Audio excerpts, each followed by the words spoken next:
know, nonstop Vikings talk. It's Purple Daily on Score North and ScoreNorth.com. Purple Daily, presented by Surly Brewing Company. You know, especially with a new head coach, new GM. Nobody's expected anything at this moment. If he's there, great. I love Kirk. I love Kirk as a person. I love Kirk as a quarterback. He's been doing a tremendous job with me ever since I got into the league. So definitely would not mind him staying. I love Kirk. But you know, if the GM and head coach want to go a different route, then that's on them. You know, at the end of the day, I don't make the decision. I'm just here to play football, and I'm going to give it my all, no matter who the quarterback is. Okay, so this episode of Purple Daily, by the way, is going to be all about Ryan Grigson. Very controversial move the Vikings made yesterday, at least among a lot of fans, and even some former players, because Ryan Grigson was swept out the door in Indianapolis about 6 years ago in very unceremonious fashion. We'll get to that. We'll get to his sort of road to football recovery. But that clip that Declan just played, by the way, this is Purple Daily, daily Vikings entertainment. We just want the Vikings to win a Super Bowl before we die. And it's presented by our friends at Surly Brewing Company and TCL. If you're looking to enjoy the big game on Sunday in the best possible way, TCL has a new lineup of award-winning TVs delivering the most entertainment with stunning resolution, all at an affordable cost. Enjoy more of the things you love with TCL. That Justin Jefferson clip on CBS Sports Radio. I read those quotes yesterday. I was like, he's praising Kirk Cousins, whatever.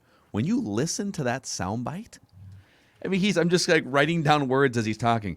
You know, if he's there, great. I wouldn't mind if he's our quarterback next year. But, you know, if the front office decides to move on, then, it's fine too. Like, ringing endorsement. Can you imagine someone saying that about, like, Russell Wilson or Tom Brady? Like, I wouldn't mind if he's still the quarterback. But if they decide to move on, like, I'm down to play for any quarterback.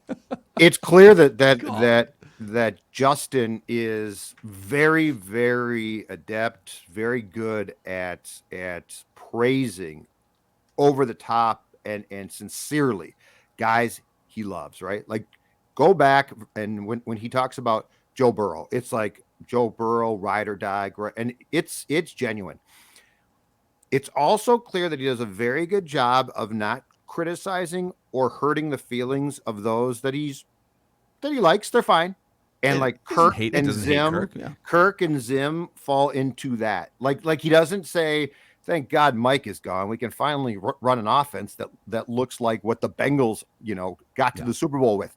So but I mean, I saw tweets again yesterday saying, "You see, Justin Jefferson's all on board with Kirk." It's like you're gonna have to back off on that. Read what people, watch what people say, and you listen to it and absorb it. Big difference. I think if you consume that clip and think, oh, that's a raving review of the starting quarterback of the Vikings, then I don't know. Maybe you're having a hard time reading people. But I'll just say one last thing about this. There's no value, two things. There's no value in just Vikings or players publicly going in and saying, yeah, we got to get better at this position. There's a gray area here. He's an accurate, good quarterback when conditions are perfect.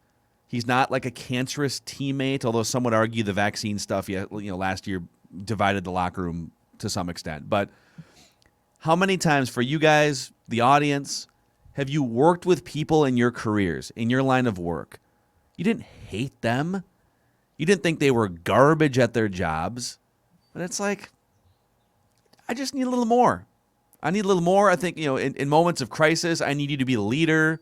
For the money you make, I need you to step up a little bit here. I don't hate you, but if there's somebody out there that might be better and can take the organization to a different level, I also wouldn't be opposed to that, which is basically what Justin Jefferson told CBS Sports. And ask yourself one question here. What do you think is really going through that kid's head right now as he watches Joe Burrow and Jamar Chase in Chase's rookie year go to a Super Bowl? Like, do you think he's like, oh, yeah, cool. That's awesome. You know what? Good for him. Hope I make it someday, but I don't know. Maybe I won't. I guarantee you he is a competitor, and competitors don't watch their friends have success and say, good for him. And someday I might make it. Maybe at some point. I hope to be like Jamar Chase someday. So, I mean, just keep that in mind. He is watching his college quarterback and teammate at the same position. They all won a national title together. He is watching them go to the biggest game on the planet on Sunday. Yeah, it's probably going to have an impact on him. Yeah. All right.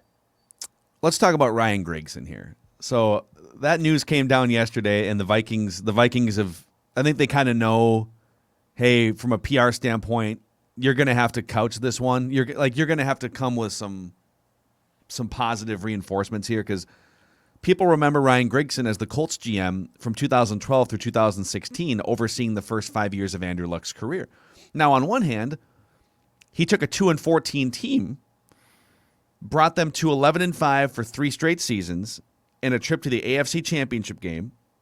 And then even as it train wrecked, they still went 8-8 in those last 2 years. I mean, he was 18 games above 500 as a general manager in 5 years with the Colts. So they won games. On the other hand, his tenure was tumultuous. He traded a first-round pick for Trent Richardson, failed to build an offensive line to protect Andrew Luck, had rocky relationships with players. Guys like Pat McAfee and Reggie Wayne were publicly tweeting, like, thank God, now we can move on. Unwarranted arrogance, right? The things being said about him. The Vikings came out with a big 5 bullet point article about Grigson yesterday, and they had sort of the PR train rolling. So what do you guys make of this? Ryan Grigson. I will say the on the good side, there's a great article on Cleveland.com from a couple years ago by Mary Kay Cabot talking about his football redemption tour, and that he's been a huge help to Cleveland GM Andrew Berry the last couple of years. Andrew Berry swears by him. Yes. And he has over the last 6 years done a lot of soul searching and self-reflection on the things that he could have and should have done differently as a communicator, as a leader, etc. So I don't know. What do you make of Ryan Grigson being hired to a high-level role in the Vikings front office?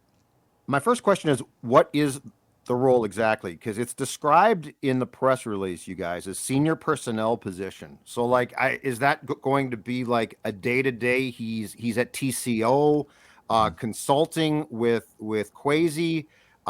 Is it going to be that he's going to be here sometimes? So, like, it sounds like a good role, but I don't know exactly what it's going to entail. I would take it that it's going to entail more than he was doing with the Browns, where he worked with Kwesi the last few years. But it's really not very direct in the release as to exactly what it's going to mean. My guess, real quick, is they're probably trying to land a bunch of planes here, right? They're probably they're trying to remake the front office, so there's probably 2 or 3 key positions that they're looking to hire here, and they're probably sorting through who are they going to keep and what are they going to do with a couple of the people currently in the front office.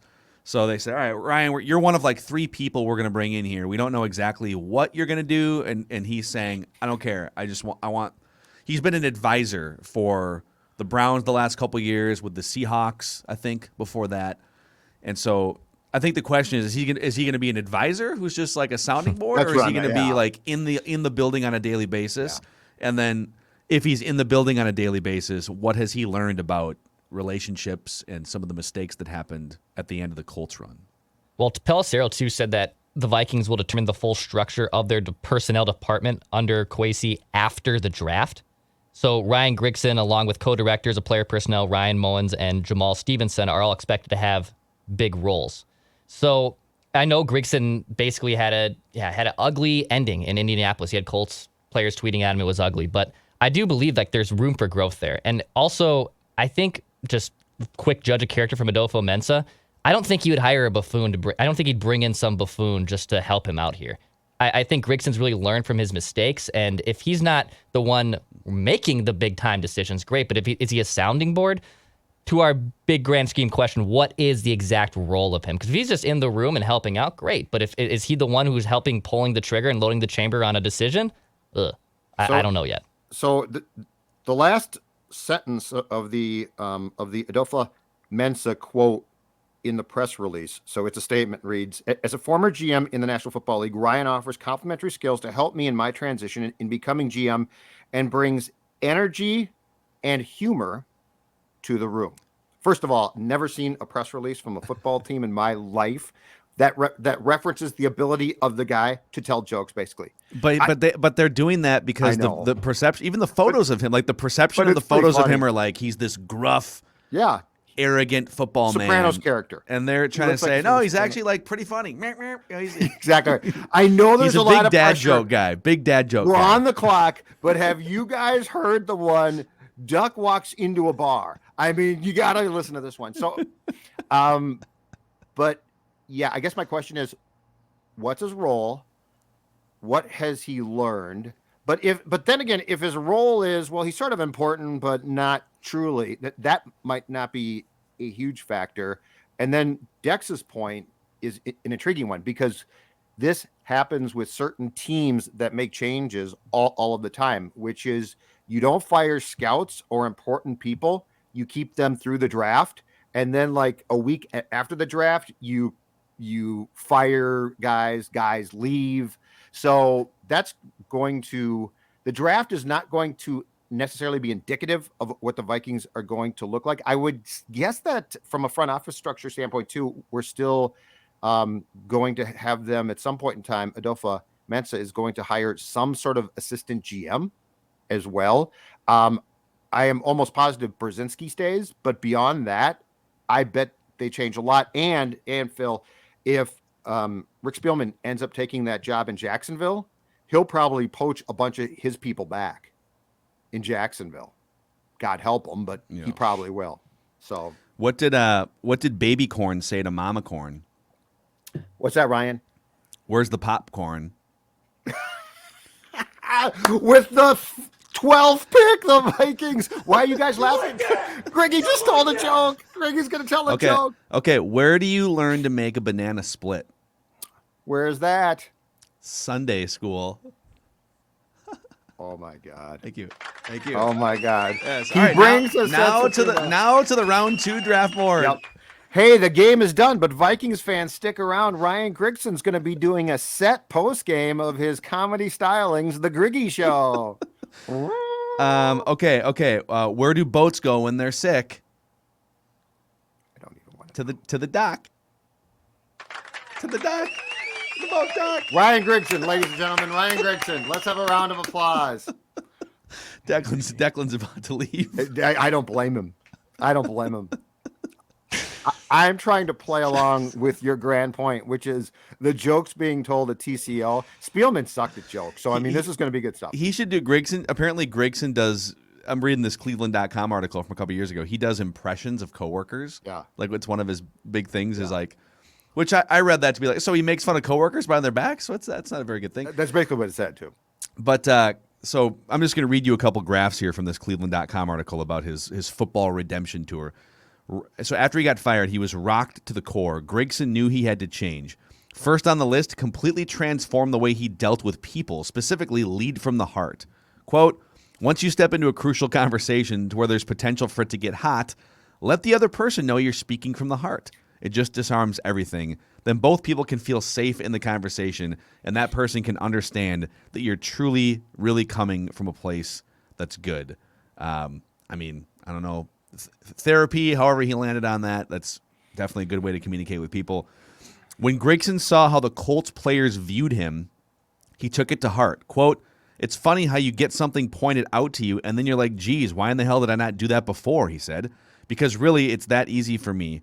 But you go through a couple of losses, and the honeymoon's over, and things can change. So, I got questions, though, about his personnel moves as well. I guess trading a first-round pick for Trent Richardson was incredibly bad. Yes. Yeah, like that's not a well, we took a good shot there, right? That is a what the hell are you doing?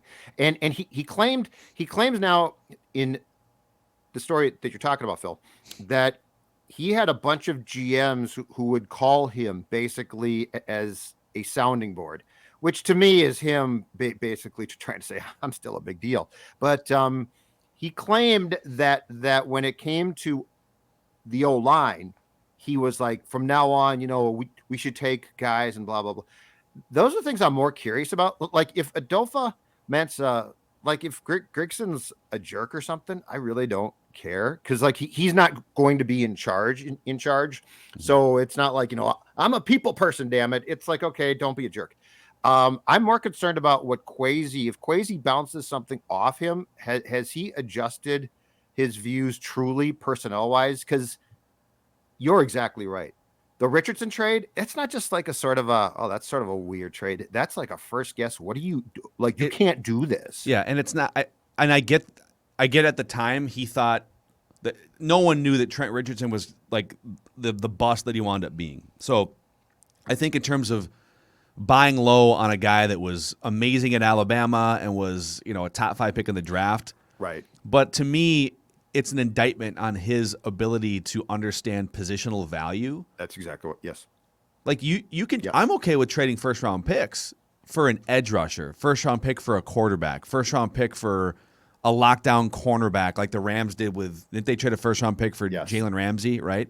Correct. I might even trade a first round pick in today's NFL for an elite wide receiver, Stephon Diggs or somebody. I think the NFL is so dependent on. Much different than maybe 10 or 15 years ago. But a running back? But running backs, linebackers, safeties, you shouldn't be trading first round picks for those positions. Yep. Any position that you would ordinarily draft and find hidden gems in the second, third, fourth rounds and further back, you don't need to be trading first round picks for. So like that lack of judgment there is concerning. Right. That's exactly right. It's not the player, it's the position as well. And because if Kwesi Adolphus-Mensah started to make phone calls today and shopped Dalvin Cook,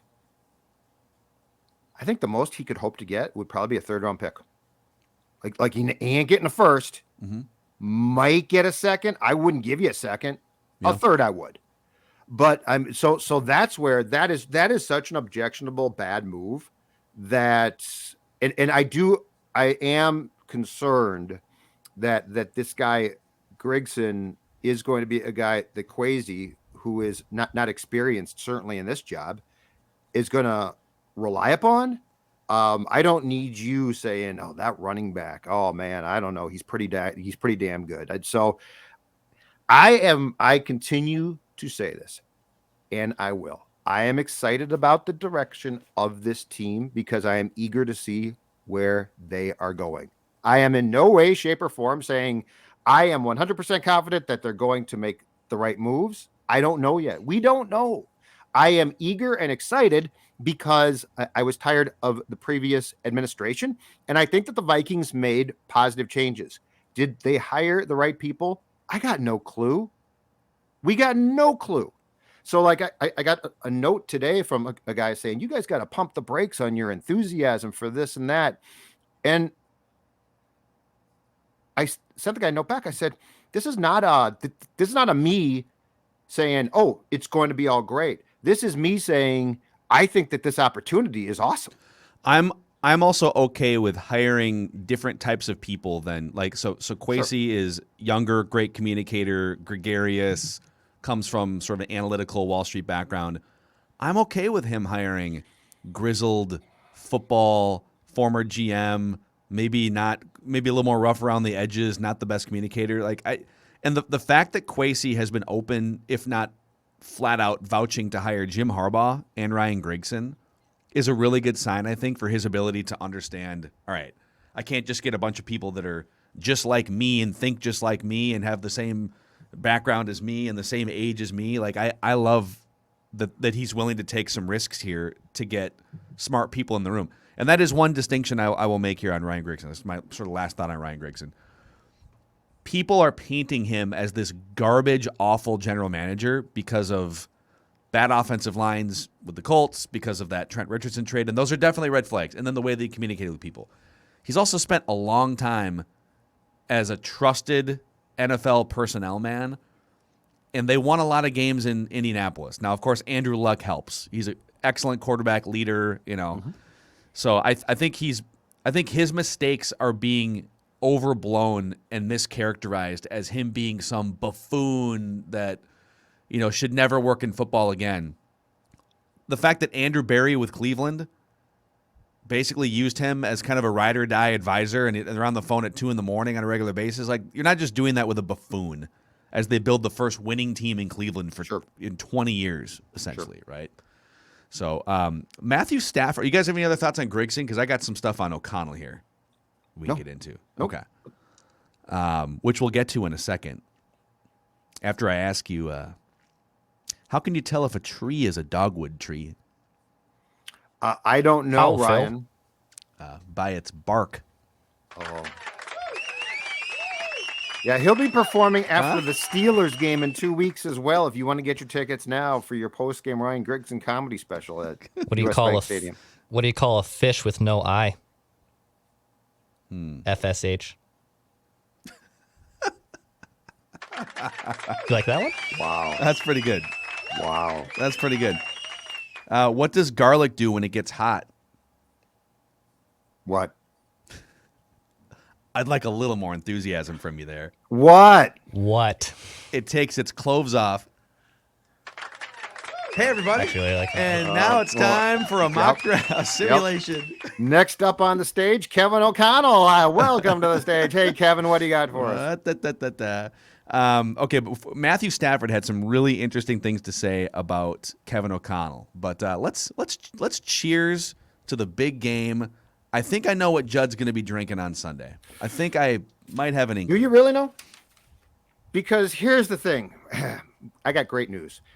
The first Surly variety pack of 2022 is out, and that gives us not one, not two, not three, but 4 exciting options, including, yes, my personal favorite, the Furious.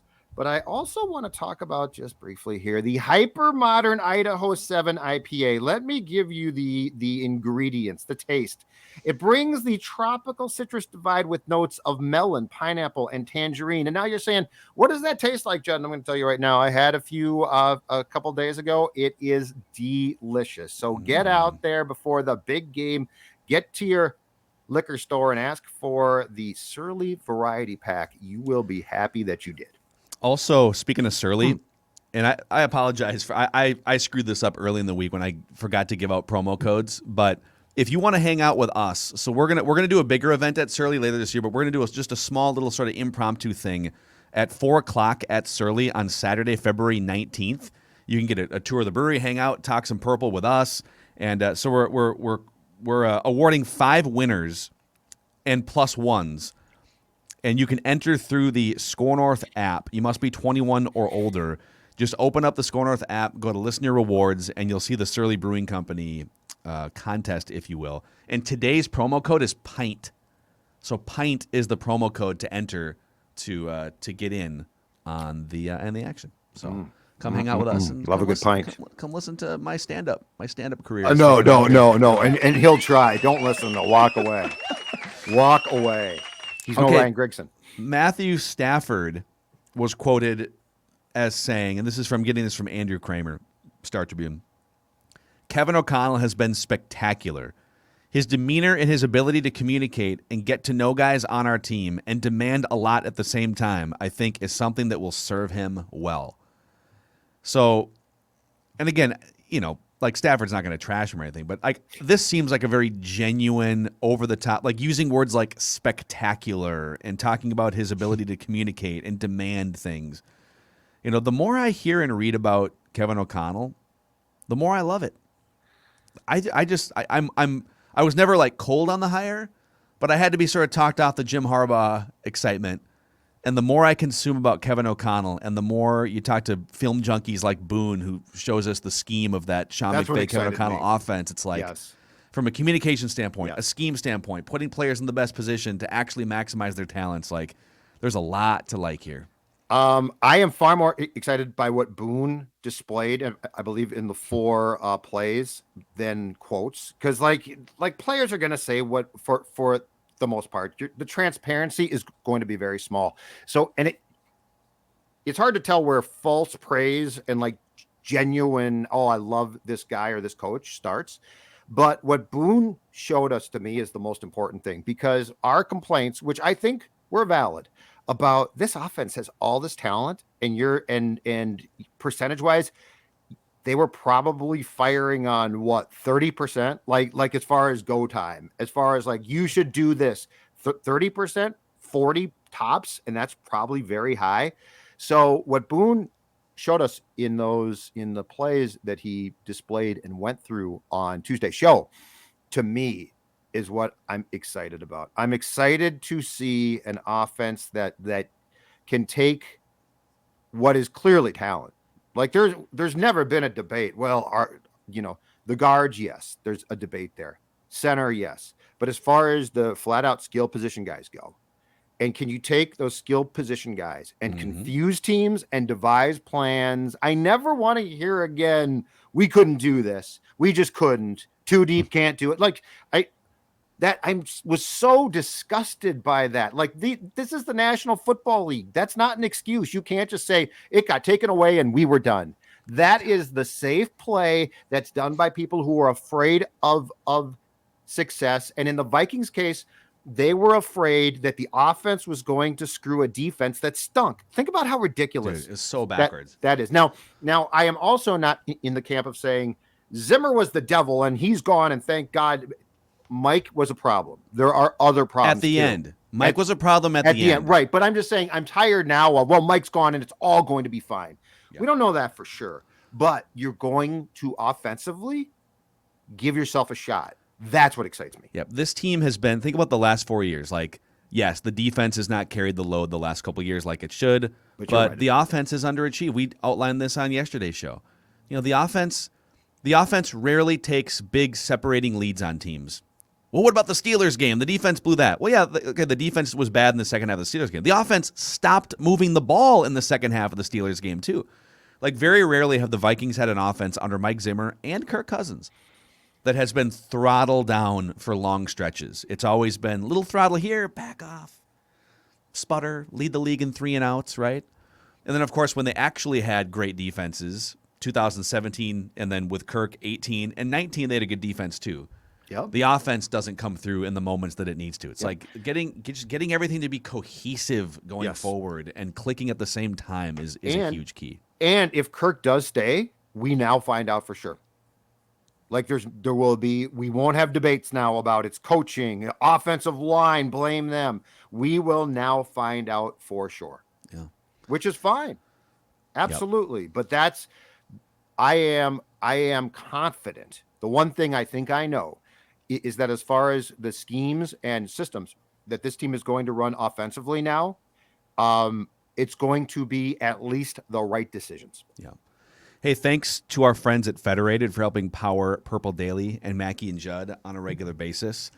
It's just such a great partner if you're a business owner out there looking to maximize the success of your business and minimize risk, which is pretty much what the Vikes are trying to do offensive line-wise, right? Story of Judd's life right Judd's there. only minimizing risk. I would be a hell no of regard for upside. Find out more about what Federated can do for your business, the people, the resources, the tools at federatedinsurance.com. And remember, at Federated, it's our business to protect yours. All right. Football. That's a wrap. Purple Daily. We will have another episode dropping with Tyler Fornes, a deep dive into draft prospects. Check it out.